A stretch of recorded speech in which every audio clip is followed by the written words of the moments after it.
हाय buddies, मैं हूं आपका दोस्त मनीष और ये हमारा YouTube चैनल मार्गदर्शक गुरुजी। दोस्तों, आज के इस वीडियो में हम वॉज वर्ब के एक नए कॉन्सेप्ट को सीखने वाले और वो है sixth concept, subject was verb having to V1 then object. इस स्ट्रक्चर का इस्तेमाल कब किया जाता है जरा समझिएगा दोस्तों। इसी में वॉज वर्ब के यूजेस में मैंने कॉन्सेप्ट समझाया था, subject was verb having then object. वो चीज अलग है। उसमें जैसे मेरे पास कार थी, so I was having a car. उसके पास बैंक बैलेंस था, so he was having bank balance. वो अलग चीज है। लेकिन यहां हैविंग के बाद टू आया है, फिर वर्ब का फर्स्ट फॉर्म आया है, देन ऑब्जेक्ट। जैसे कर्ता को कुछ करना पड़ रहा था, राम को बाजार जाना पड़ रहा था, मुझे उससे बात करनी पड़ रही थी, मुझे उसको समझाना पड़ रहा था, टीचर को बच्चों को मोटिवेट करना पड़ रहा था, स्टूडेंट्स को इंग्लिश सीखनी पड़ रही थी, इलेक्ट्रिशियन को फैन रिपेयर करना पड़ रहा था, मुझे ग्रामर पर कमांड करनी पड़ रही थी, उसे सुबह जल्दी उठना पड़ रहा था, हमें स्ट्रगल करना पड़ रहा था, उन्हें मेहनत करनी पड़ रही थी, उसे नया जॉब ढूंढना पड़ रहा था, मुझे उसे समझाना पड़ रहा था। सो कर्ता को कुछ करना पड़ रहा था, इस सेंस में हम लोग इस स्ट्रक्चर का इस्तेमाल करते हैं। जैसे मुझे बाजार जाना पड़ रहा था, so I was having to go to market. Ram को यहां आना पड़ रहा था, so Ram was having to come here.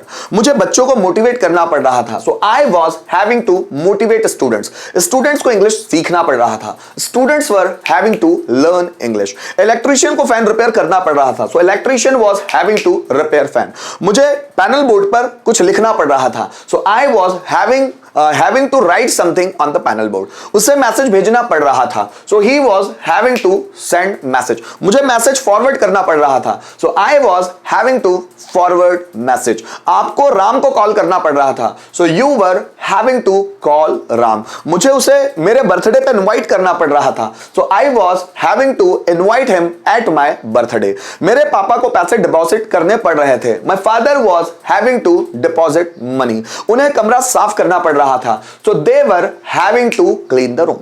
इस तरह हम बना सकते हैं। यहां पर भी दोस्तों को सेंटेंसेस हैं, जैसे उसे बाजार में सब्जियां बेचना पड़ रहा था, उन्हें रोहन को सलाह देना पड़ रहा था, हमें अंग्रेजी सीखना पड़ रहा था, शिक्षक को बच्चों को सजा देनी पड़ रही थी। अगर इस तरह के सेंटेंसेस आते हैं तो ही हम लोग वॉज वर्ब हैविंग का इस्तेमाल कर सकते हैं। आइए इसको ट्रांसलेट करके देखते हैं। उसे बाजार में सब्जियां बेचना पड़ रहा था, उसे मतलब सपोज कोई लड़का है, so he was having to sell vegetables in the market.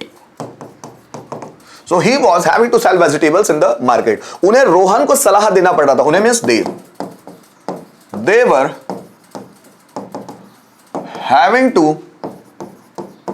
advise Rohan.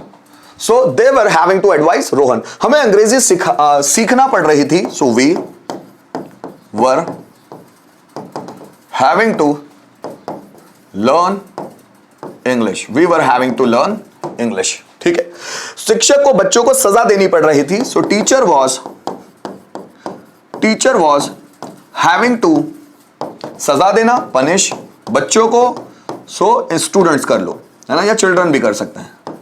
ठीक है। So teacher was having to punish students. सो टीचर को बच्चों को सजा देनी पड़ रही थी। तो यहां पर हम लोगों ने कुछ सेंटेंस ट्रांसलेट किए। आए कुछ और सेंटेंस देखते हैं। जैसे हमें उससे मदद लेनी पड़ रही थी, तो हमें उससे मदद लेनी पड़ रही थी, so we were having to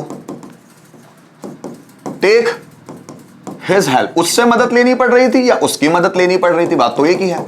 so we were having to take his help. उन्हें मेरा काम करना पड़ रहा था, so they were having to do my work.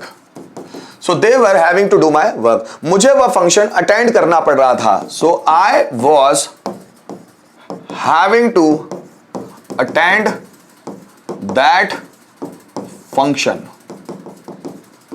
So I was having to attend that function. Riya को झूठ बोलना पड़ रहा था, so Riya was having to tell a lie. So रिया को झूठ बोलना पड़ रहा था, रिया was having to tell a lie. Sanjana को नई नौकरी ढूंढनी पड़ रही थी, so Sanjana was having to find a new job. Sanjana को नई नौकरी ढूंढनी पड़ रही थी, Sanjana was having to find a new job. तो इस तरह इसके स्ट्रक्चर को हम कन्वर्ट कर सकते हैं सेंटेंस बना के। अब एक सेंटेंसेस को पांचों स्ट्रक्चर में देख लेते हैं। जैसे मुझे सब्जियां बेचनी पड़ रही थी, या मैं ऐसा बोलूं कि मुझे राम को पीटना पड़ रहा था, so I was having to beat Ram. मुझे राम को नहीं पीटना पड़ रहा था, so I was not having to beat Ram. क्या मुझे राम को पीटना पड़ रहा था, so was I having to beat Ram, question mark. मुझे राम को क्यों पीटना पड़ रहा था, so why was I having to beat Ram. और किसे राम को पीटना पड़ रहा था, so who was having to beat Ram. किसे राम को पीटना पड़ रहा था।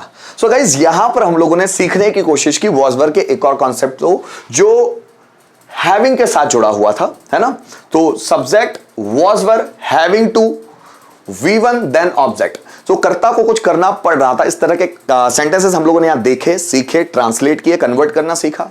उम्मीद करता हूं इस वीडियो के माध्यम से जो भी मैं सिखाना चाहता था आपने बहुत अच्छे से सीखा ही होगा। Thank you so much for watching this video till the end.